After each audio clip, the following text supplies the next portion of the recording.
নমস্কার সকল চাকরি প্রার্থীদেরকে প্রত্যেকে জানাচ্ছি আবার সুস্বাগতম। তোমাদের জন্য নিয়ে চলে এলাম আরেকটি নতুন চাকরি বিজ্ঞপ্তি আরেকটি জেলায়, যেখানে তোমরা সকল চাকরি প্রার্থীরা অ্যাপ্লিকেশন করতে পারবে। অ্যাপ্লিকেশন করার জন্য যে সমস্ত যোগ্যতার প্রয়োজন রয়েছে এবং কিভাবে অ্যাপ্লিকেশন করবে, কবে থেকে অ্যাপ্লিকেশন চলবে, লিখিত পরীক্ষার মাধ্যমে না ইন্টারভিউর মাধ্যমে রিক্রুটমেন্ট হবে, সমস্ত কিছু এই ভিডিওর মাধ্যমে জানাবো। ভিডিওটি অবশ্যই প্রথম থেকে লাস্ট পর্যন্ত প্রত্যেককে দেখার অনুরোধ রইল। তো আমরা কি করেছি, এর যে নোটিফিকেশনটা সেটা আমরা ডাউনলোড করে নিয়েছি। অফিসিয়াল নোটিশটা এখানে দেখতে পাচ্ছি। এখানে অফিসিয়াল নোটিশ অনুযায়ী যে রিক্রুটমেন্ট প্রসেসটা সেটা চলবে হলো এইভাবে, মানে রিক্রুটমেন্ট প্রসেস সেটা হলো এখানে দেখতে পাবে।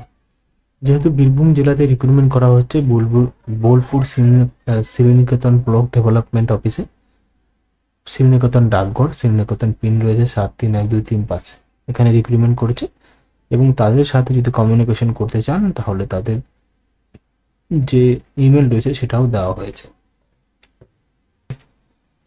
নিয়োগের বিজ্ঞপ্তি যদি নিয়োগটা দেখেন তাহলে পিএম পোষণ মিড ডে মিল প্রকল্পে সহকারী হিসাব রক্ষক অ্যাসিস্ট্যান্ট অ্যাকাউন্টেন্ট পদে চুক্তিভিত্তিক নিয়োগ। পদের নাম রয়েছে মানে অ্যাসিস্ট্যান্ট অ্যাকাউন্টেন্ট, এই পোস্টের চাকরি। নিয়োগের ধরন ও যোগ্যতা বলা হচ্ছে চুক্তিভিত্তিক নিয়োগ, শুধুমাত্র অবসরপ্রাপ্ত সরকারি কর্মচারীদের জন্য। প্রার্থীকে অবশ্যই সরকারি দপ্তরে কমপক্ষে 5 বছরের হিসাব রক্ষক সংক্রান্ত অভিজ্ঞতা থাকতে হবে। কম্পিউটার চালানোর দক্ষ প্রার্থীদের অগ্রাধিকার দেওয়া হবে। প্রার্থীদের বয়স 31/7/25 তারিখকে 63 বছরের বেশি হওয়া চলবে না। প্রার্থীকে শারীরিক ও মানসিকভাবে সুস্থ হতে হবে। তারিখ 24 জুলাই 2025 বৃহস্পতিবার। ইন্টারভিউ শুরু হবে 12টার সময়, রিপোর্টিং টাইম 11টা থেকে 11:30টার মধ্যে।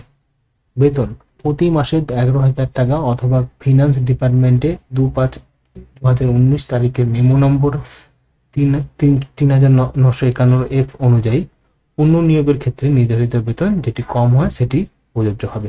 তো এক্ষেত্রে বোঝা যাচ্ছে যে এর তো মেমো নাম্বার হিসাবে এই রিক্রুটমেন্টে যে টাকাটা সেটা দেওয়া হবে, মানে 11,000 টাকার থেকেও বেশি হতে পারে বেতন। 15 জুলাই 2025 বিকাল 5টা পর্যন্ত আবেদন করতে পারবেন। আবেদন পাঠানোর মাধ্যমে ডাক, কুরিয়ার হাতে জমা দিতে পারবেন। আবেদন পাঠানোর স্থান block development office, Bolpur, Sriniketan, জেলা বীরভূম। শনিবার, রবিবার ও সরকারি ছুটির দিন বাদে অন্যান্য কাজের দিবসে জমা দেওয়া যাবে। নিয়োগ পদ্ধতি, সিলেকশন প্রসেস। প্রার্থীদের একটি ব্যক্তিগতমূলক সাক্ষাৎকার ও মৌখিক পরীক্ষা মানে পার্সোনালিটি টেস্ট এবং ভাইবা মাধ্যমে নির্বাচন করা হবে। ইন্টারভিউ উপস্থিত হতে হবে 24 জুলাই 2025 দুপুর 12টা, বোলপুর শ্রীনিকেতন ব্লক অফিসে। 3 জন প্রার্থীর একটি প্যানেল তৈরি করা হবে। প্রথম প্রার্থী পদের জন্য অগ্রাধিকার পাবেন, না নিতে চাইলে দ্বিতীয় প্রার্থীর অপর তৃতীয় হবে। তো এখানে ক্ষেত্রে বুঝতে পেরেছ মানে রিক্রুটমেন্ট প্রসেসটা। অসম্পূর্ণ আবেদনপত্র বাতিল হবে। প্রয়োজনীয় নথিপত্র ডকুমেন্ট কি লাগবে, ভোটার কার্ড, আধার কার্ড, আবশ্যিক শংসাপত্র, গ্রাম এলাকার হলে বিডিও, পৌর এলাকার এসডিও প্রদান করবেন। জন্ম তারিখ, মাধ্যমিকের অ্যাডমিট কার্ড, সর্বশেষে কর্মস্থলের বেতন জেরক্স, পেনশন এবং সংক্রান্ত কাগজপত্র, সর্বশেষে শিক্ষাগত যোগ্যতা সার্টিফিকেট, মার্কশিট, কম্পিউটার দক্ষতা সার্টিফিকেট যদি থাকে দেবেন এবং সাম্প্রতিক রঙিন পাসপোর্ট সাইজের ছবি এটি আবেদনপত্রে লাগিয়ে একটি আলাদাভাবে দিতে হবে।